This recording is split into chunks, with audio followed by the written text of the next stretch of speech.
સોમનાથ મંદિરના વિકાસ કોરિડોર મામલો મુખ્યમંત્રીના દરબારમાં પહોંચ્યા હતા। વિશ્વ પ્રસિદ્ધ સોમનાથ મહાદેવ મંદિરના કથિત વિકાસ માટે પ્રભાસ પાટણના ગ્રામજનોને 384 જમીન મકાન મિલકત સંપાદિત કરનાર છે, જેના જંત્રી ભાવ થતા જમીન સંપાદન સામે વ્યાપક જનરોષ છે। પ્રજા તરફથી લડત ચલાવતી હિતરક્ષક સમિતિના ઉપાધ્યક્ષ બાલાભાઈ રાજા, શામળા મોટા કોળીવાડાના પ્રમુખ દિનેશભાઈ, વિપુલભાઈ રાજા સહિતના અન્ય સભ્યો ગાંધીનગર ખાતે રાજ્યના મુખ્યમંત્રી કે જેઓ કોરિડોર પ્રોજેક્ટના અધ્યક્ષ પણ છે, જે તેવા ભૂપેન્દ્રભાઈ પટેલ અને આ પ્રતિનિધિ મંડળની મુલાકાત લઈ પ્રજાને વેદના અને કોરિડોરના કારણે ઉદ્ભવતા પ્રશ્નો અંગે આવેદનપત્ર પાઠવ્યું હતું, જેનો મુખ્યમંત્રીએ હક્કાર મત પ્રતિસાદ આપ્યો હતો। આ પ્રતિનિધિ મંડળ આ ઉપરાંત કોરિડોર પ્રોજેક્ટના સચિવ પાંડે સાથે પણ મુલાકાત કરી હતી। તમામ સ્થળે એક જ સૂર રહ્યો છે, અસરગ્રસ્ત અને આગેવાનોને વિશ્વાસમાં લઈ તેઓ સંતોષકારક રીતે ઉકેલવો જોઈએ। જે કે ગુજરાતી સાથે મહેશ વાજા, સોમનાથ। સરપંચ બાલાભાઈ શામળા, પ્રવાસી હિતરક્ષક સમિતિના ઉપાધ્યક્ષ। શું છે કોરિડોરનો મામલો અને આજે મુખ્યમંત્રીશ્રીને અને સચિવને મળવા આવ્યા છો, આખી વિગત? છેલ્લા 10-15 દિવસથી તંત્ર દ્વારા ગામ અને તંત્ર દ્વારા એકબીજાને ફોન કરીને બોલાવવાનું થતું હતું।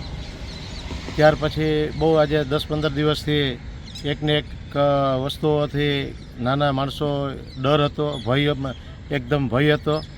ત્યાર પછી ગામે મળી અને પ્રભાસ હિતરક્ષક સમિતિની રચનાઓ કર્યા બાદ ઘણી સમસ્યાઓ આવી, તંત્ર દ્વારા આવી, તંત્રને સાથે રહી લોકો સાથે વાતચીત કરી, પછી એમનો કોઈ નીચોડ ન નીકળતા સમિતિએ નિર્ણય કર્યો કે કોરિડોર અને જે કોરિડોરની સમિતિ છે એમના અધ્યક્ષ ગુજરાતના સીએમ ભૂપેન્દ્ર દાદા, એમને અમે આજે મળ્યા છે।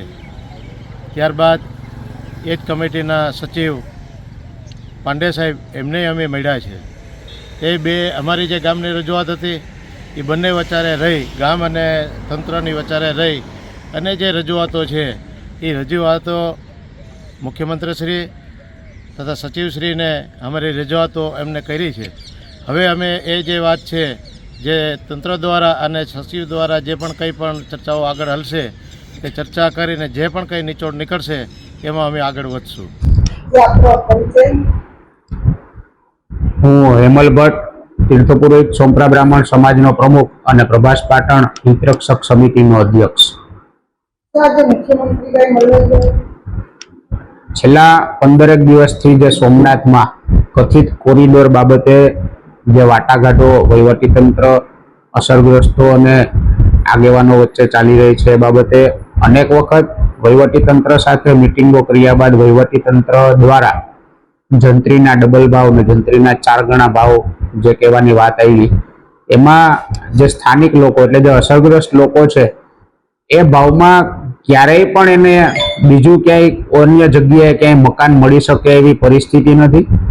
સોમનાથમાં વાત કરીએ તો જે જગ્યાના ભાવ છે એ બમણા કરતાંય વધારે થાય છે, એટલે એમાં આ સામાન્ય માણસ છે એ ક્યાંય પણ નવું મકાન બાંધી શકે એવી કોઈ પરિસ્થિતિ નથી, જેને લઈને અમે પણ અનેક વખત કલેક્ટરશ્રીને અને અધિકારીઓને આ બાબતે રજૂઆત કરેલી છે, પરંતુ અવારનવાર વહીવટીતંત્ર, પોલીસ ખાતું, જે કંઈ એને લાગતા વળગતા અધિકારીઓ છે એના તરફથી અસરગ્રસ્તોને ફોન કરી અને માનસિક ત્રાસ આપવામાં આવતો હોય એવું લાગી રહ્યું છે, જેને લઈને જે અસરગ્રસ્તો છે એ પરિવારમાં એક ભયનો માહોલ સર્જાઈ ગયો છે।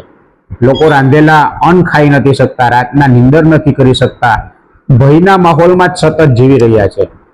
અમે નક્કી કર્યું સમિતિ દ્વારા કે મુખ્યમંત્રી શ્રી આજે કોરિડોરની કમિટી છે એના ચેરમેન છે, અમે એમને આજે રજૂઆત કરી છે ચેરમેન શ્રીને, અને જે કમિટી કોરિડોર કમિટીના સચિવ છે વિક્રાંત પાંડે સાહેબ, એના સચિવ છે, એને પણ રૂબરૂ લેખિતમાં રજૂઆત કરી છે કે આ કોરિડોર બાબતે, કથિત કોરિડોર બાબતે લોકોને, આગેવાનોને વિશ્વાસમાં લઈને આ કામ કરવામાં આવે, ના તો એને કોઈ દાગ ધમકી દબાણ આપીને એની મિલકત છે એ સરકારને સોંપે। એ રજૂઆત છે એ અમે મુખ્યમંત્રીશ્રીને અને વિક્રાંત પાંડેજીને કરી છે અને તેને એક હૈયાધારણા આપી છે કે અમે યોગ્ય આના પગલાં ભરશું.